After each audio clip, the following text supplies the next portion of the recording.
사랑하는 청년 여러분, 오늘은 제가 준비한 청년정책 마지막 순서입니다.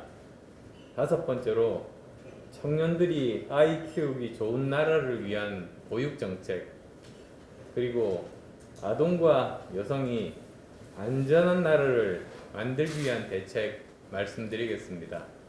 그래서 크게 두 파트로 이렇게 나눠서 말씀드리고자 합니다.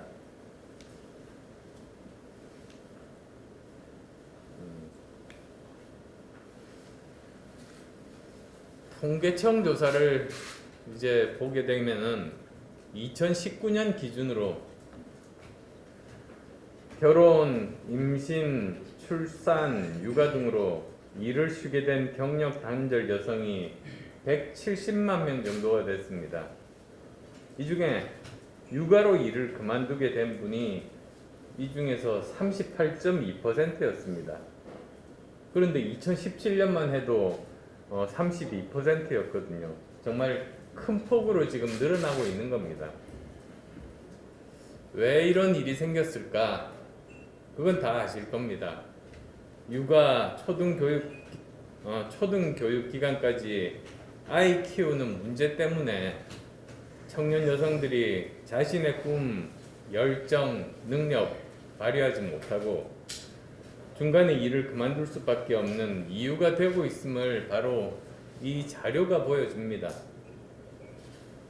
이 문제는 남자, 여자를 떠나서 우수한 청년의 능력을 우리 사회가 활용하지 못한다면 그건 국가 사회적으로 정말 큰 손실 아니겠습니까?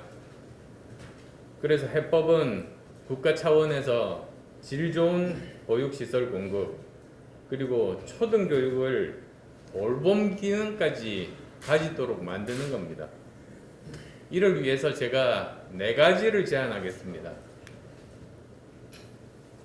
첫 번째로 독일식 전일제 교육을 벤치마킹한 한국형 전일제 학교 교육 시스템을 도입하겠습니다.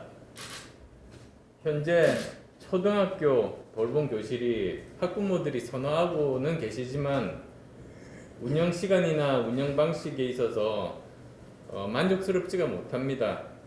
보통 맞벌이 부부 퇴근 시간이 7시, 8시인데 현재 돌봄 교실이 5시면 끝나지 않습니까? 그래서 저는 이걸 바꿔가지고 학교가 주체가 되어서 원하는 학생은 누구나 참여할 수 있는 한국형 전일제 학교를 도입하겠습니다. 정규 교육이 끝나면 그 다음에 저녁 7시까지 취미활동, 휴식 프로그램, 공동체 형성 활동과 함께 소프트웨어 수업이라든지 논술 토론, 회화 위주의 외국어 교육 등 양질의 다양하고 창의적인 교육 프로그램을 운영해서 미래 교육 혁명으로 가는 그런 계기와 기반을 만들겠습니다. 이를 통해서 맞벌이 청년 부부의 돌봄 문제도 해결되고, 그리고 또 교육 정책 차원에서 공정한 교육 기회를 부여하고, 사회 정책 측면에서는 성장 과정에서부터 공동체 의식을 함양해 줌에 따라서 사회 통합의 기반을 만들어 갈 수가 있는 겁니다. 다음 두 번째로 정부 부처 간에 이 기능 조정이 필요합니다. 그래서 전일제 학교 교육 시스템 도입을 위해서 정책 일원화 체계를 갖추겠습니다. 지금 방과 후 돌봄 정책을 보면 여기 보시면 교육부 초등 돌봄 교육, 그리고 복지부 다 함께 돌봄, 지역아동센터, 그리고 또 여성가족부, 방과 후 아카데미, 이렇게 중구난방으로 되어 있습니다. 그리고 또 학교에서 하면은 그건 교육기관이고 또 시설은 복지기관이다, 이런 또 인식의 차이도 존재합니다. 그래서 이제 인식과 발상을 모두 바꿀 때입니다. 뭐보다도 사실 이것 자체가 왜 이렇게 되었느냐, 이게 수요자 위주의 마인드 때문에 그렇습니다. 공급자 위주의 마인드 때문에 그렇습니다. 정부가 이렇게 할 테니까 국민들은 따르라, 그런 사고방식 때문에 이런 일이 생겼는데, 이걸 반대로 바꿔서 정말로 수요자인 국민 위주로 공급자인 정부가 자신들의 이런 체계를 바꾸는 것이 옳은 일 아니겠습니까? 그래서 이렇게 교육부, 복지부, 여가부 이렇게 흩어져 있는 돌봄 정책 일원화하는 일이 제가 말씀드리는 두 번째입니다. 자, 세 번째입니다. 보육 국가식 책임제 실현을 위해서 5년간, 그러니까 임기 내에 공공보육시설을 아동수 대비 70%까지 확대하겠습니다. 지금 정부 계획을 아시겠습니다만 2020년에 32%인 공공보육 이용률을 지금 정부 계획대로 한다면 2025년, 그러니까 다음 정부 3년차가 되면 50%까지 늘리는 거기까지 목표로 잡혀 있습니다. 근데 저는 그것을 더 늘려서 2027년에 70%를 만드는 것을 목표로 하고자 합니다. 이를 위해서는 2025년 50% 목표 달성을 위해서는 매년 550개씩 그렇게 국공립 어린이집 확충 계획이 세워져 있는데요. 이것을 달성하기 위해서는 2027년까지 매년 838개 이상을 확충해야 됩니다. 계산해 보니까 그렇게 나오더라고요. 그렇게 되면은 2027년 다음 정권 임기 말에 공공보육 이용률 70%, 국공립 어린이집 1845개 확충이 실현됩니다. 자, 그 다음 마지막으로 네 번째입니다. 출산 국가 책임제 실현 방안으로 정말 저렴하고 질 좋은 반값 공공산후조리원을 설립하겠습니다. 우리나라 기혼 여성 4분 중에 3분이 산후조리원을 이용하는 건 아실 겁니다. 그런데 그 비용이 굉장히 높습니다. 평균 비용 찾아보니까 238만 원, 서울은 373만 원입니다.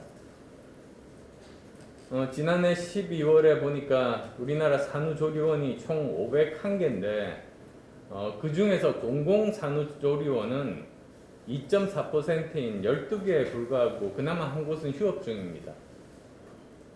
그래서 저는 질 좋은 그리고 값싼 공공산후조리원을 통해서 출산 돌봄 지원을 하는 것이 이제는 국가의 책임이다, 그렇게 생각하게 됐습니다. 그래서 지금 현재 그러면 얼마나 공공산후조리원을 설립할 것인가, 이제 그 문제가 있지 않습니까? 그것은 해당 시, 군, 구의 인구와 출산율을 감안해야죠, 당연히.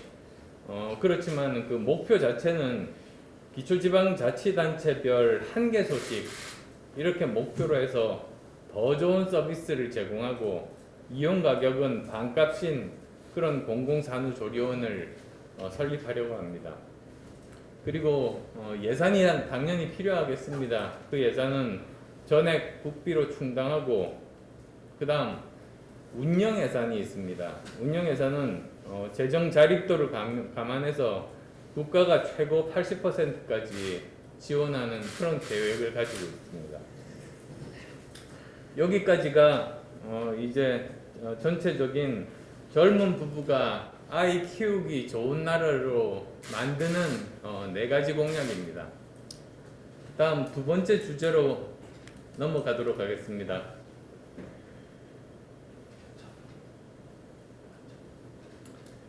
아동과 여성의 안전에 대한 문제입니다. 우리나라 아동과 여성, 특히 청년 여성의 삶은 안전하지가 않습니다. 2019년 기준으로 성폭력 사건 발생 수가 31,400건, 2010년에 비해서 1.5배가 증가했습니다. 데이트 폭력도 2013년 7,237건에서 2019년에 9,858건으로 매년 증가 추세입니다. 스토킹 건수는 말할 것도 없이 계속 폭증하고 있습니다. 그래서 이를 막기 위해서 다음 세 가지부터 말씀드리고자 합니다. 이것만으로 되는 건 아니겠습니다만 최소한 이런 세 가지는 반드시 하겠다는 그 말씀입니다. 우선 첫 번째로 성적 자기 결정권을 위해서 비동의 강간죄 원칙에 따라서 성범죄를 엄벌하겠습니다. 우리나라 지금 현행 강간죄를 보면 반항이 불가능하거나 또는 현저히 곤란한 정도로 폭행, 협박을 당해야만 성립하게 되어 있습니다. 그러다 보니까 이게 사실 세계적인 기준하고도 맞지가 않고요. 그리고 국민 정서와도 동떨어져서 국민적인 분노를 일으키는 일이 종종 언론의 지면을 장식하고 있는 겁니다. 그래서 우리가 최소한 글로벌 스탠다드는 되어야 한다. 그런 뜻입니다. 그래서 거절 의사를 밝힌 혹은 명시적인 동의 의사라 볼 수 없는 상황에서 관계를 시도했다면 성폭행으로 처벌하도록 형법 297조를 개정하도록 하겠습니다. 또 폭행, 협박, 위협으로 무력을 사용하거나 특히 미성년에 대한 성폭행 범죄에 대해서는 집행유예나 감형 등을 금지해서 강력 처벌하도록 하겠습니다. 다음 두 번째입니다. 두 번째로 스토킹 처벌법에 잠깐만요.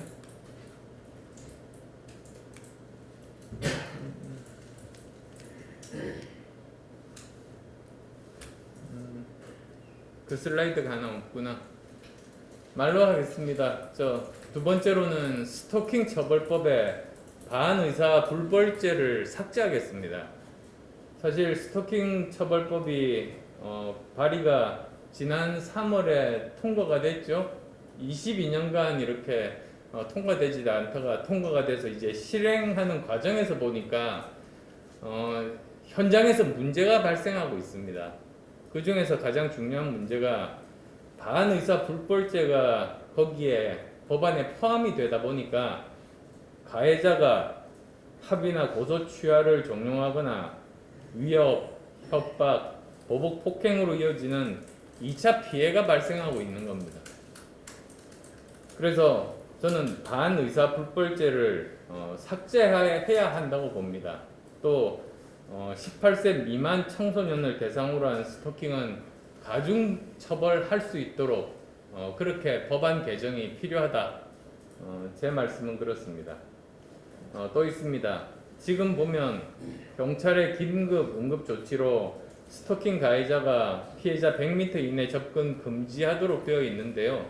얼마 전에 언론에도 났습니다만 이 100m란 게 성인 남자 같으면 15초 만에 뛰어올 수 있는 거리 아닙니까?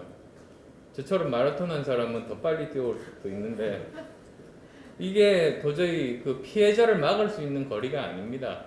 그래서 최소 1km 이상 접근 금지 방안이 저는 법안에 포함되어야 된다. 저는 그렇게 생각합니다. 100m는 피해자를 보호할 수 없는 거리다. 제가 그걸 강조하기 위해서 그렇게 말씀드렸습니다. 그리고 다음 세 번째, 디지털 성범죄 문제입니다. 특히 제가 작년 초에 1월 19일 귀국하면서 제일 처음 문제를 제기했던, 정치권에서 그 전까지 누구도 제기하지 않았던 문제인 N번방 문제, 결국은 지금 그것을 계기로 해서 이 범죄자들이 처벌을 받고 있는 이런 결과까지도 왔습니다만, 이러한 제2의 N번방, 디지털 성착취가 일어나는 디지털 플랫폼에 책임을 묻겠습니다. 그래서 디지털 성범죄 피해자 지원센터에 상담을 접수한 피해자 수가 2018년에 비해서 2019년에 지금 2배로 증가하고 있을 정도로 지금 폭증하고 있는 추세이거든요. 그런데 이것을 어떻게 하면 막을 수 있는가? 사실 여러 가지가 필요합니다. 이 플랫폼 자체가 외국에 있기 때문에 외국 수사기관과 공조를 하거나 또는 인공지능을 이용해서 미리 그런 동영상이 올라오는 것을 사전에 이렇게 차단하거나 여러 가지 기술 개발들도 필요하지만 우선 국내에서 당장 가능한 것이 무엇일까 고민해 봤더니 그거는 이 플랫폼에 대한 규제를 강화하는 겁니다. 그래서 이 디지털 성착취 재생산에 핵심적인 역할을 하고 있는 디지털 플랫폼이 있다면 책임을 강화하기 위해서 민형사상 처벌, 징벌적 손해배상, 그리고 디지털 성착취에 가담한 플랫폼과 운영자를 강력하게 처벌하겠습니다. 이상으로 청년의 출산, 보육, 초등학교 돌봄 정책, 그리고 아동과 청년 여성의 안전에 대한 제 정책 구상을 말씀드렸습니다. 제 구상을 실현시킬 기회를 주신다면 저는 청년 여러분의 꿈과 열정 그리고 도전을 뒷받침하는 튼튼한 다리가 되겠습니다. 전반적인 보육, 복지, 안전 등에 대한 종합적인 의견은 따로 말씀드릴 기회를 가지겠습니다. 고맙습니다. 하나는 질문하세요? 아까 못하셨던 거. 네. 대표님 두 가지 여쭤보고 싶은데 아까 말씀드렸듯이 민주당 일각에서는 안 대표님까지 함께하는 연대까지도 좀 이야기가 나오고 있다는 얘기가 있는데 이것 관련해서 어떻게 생각하시는지 하고요. 그 다음에는 심상정 후보님하고도 지금 제3지대 연대 공조 이야기가 나오고 있는데 회동 언제쯤 계획하고 계신지 그리고 또 어떤 수준의 공조 연대가 가능하신지 궁금합니다. 우선 첫 번째로 저는 다른 정당과의 어떤 연대 생각하고 있지 않습니다. 저는 이번에 당선되는 목표로 나왔고 그리고 제가 정권 교체를 해야만이 우리나라를 살릴 수 있다는 강한 신념을 가지고 있습니다. 지금 세계가 너무나 급변하고 있는 이런 상황에서 과거 응징을 대부분 평생 해오셨던 법조인 대통령으로는 앞으로 21세기의 4차 산업혁명 시대의 문제를 풀 수가 없습니다. 그래서 오히려 이럴 때일수록 경영의 경험이 있고 그리고 또 과학기술에 대해서 이해가 밝은 사람이 나라를 이끌 때다라고 말씀드립니다. 두 번째로는 정의당과 관련해서는 지금 서로 원론 수준의 이야기들을 이제 아마 실무선에서 나누게 될 겁니다. 제가 먼저 지난 일요일 날 제안했었던 것은 쌍특검을 하자. 그런데 쌍특검을 민주당 후보에 대해서는 국민의힘이 만들고 국민의힘 후보에 대해서는 민주당이 만들고 그리고 저희 국민의당과 정의당이 그것을 공정하게 심사하겠다. 그렇게 해서 빨리 진행하는 것이 그래서 국민들이 투표장에 갈 때 의혹을 가진 상황에서 투표를 하는 그런 불행한 사태가 생기지 않도록 하는 것이 우리의 의무다. 저는 그런 말씀을 드렸습니다. 그래서 지금 생각하고 있는 부분들은 우선은 첫 번째로는 이 쌍특검에 대한 그런 부분들에 대한 공조, 그 다음 또 두 번째로는 우리나라 기득권 거대 양당에 대한 문제점들을 다른 정당들이 다 가지고 있지 않습니까? 원래 우리나라가 개혁이 필요한데 개혁을 못해서 지금 정체되고 있는 겁니다. 즉 산업화 성공적으로 이루고 민주화 성공적으로 이룬 다음에 그 다음 단계로 넘어가야 되는데 그때 이 기득권을 못 넘어서 결국은 새롭게 개혁을 못하는 거거든요. 결국은 개혁이라는 건 기득권을 타파하는 게 개혁입니다. 그래야 새로운 변화가 생길 수 있으니까요. 그런데 거대 양당은 다 기득권입니다. 그래서 거대 양당 중에 하나가 집권한다면 반대편에 대한 개혁은 할 수 있지만 자기 편 기득권들에 대한 개혁은 안 되니까 반쪽짜리 개혁이니까 아무런 효과가 없었던 것이죠. 지금이야말로 전면적인 개혁을 통해서 우리 국가를 바꿔야 된다고 봅니다. 그래서 아마 이런 부분에 대한 문제 의식은 아마도 뭐 국민의당과 정의당이 다 같이 가지고 있는 것이 아닌가 그런 생각이 듭니다. 물론 뭐 이념의 스펙트럼은 확실하게 다릅니다. 그렇지만 함께 노력해서 관찰할 수 있는 부분들이 있다면 또 그 부분들에 대해서는 사안별로 협력하는 것은 국회에서 충분히 가능하죠. 네, 여기까지 되겠습니까? 네, 수고하셨습니다. 예, 수고하셨습니다.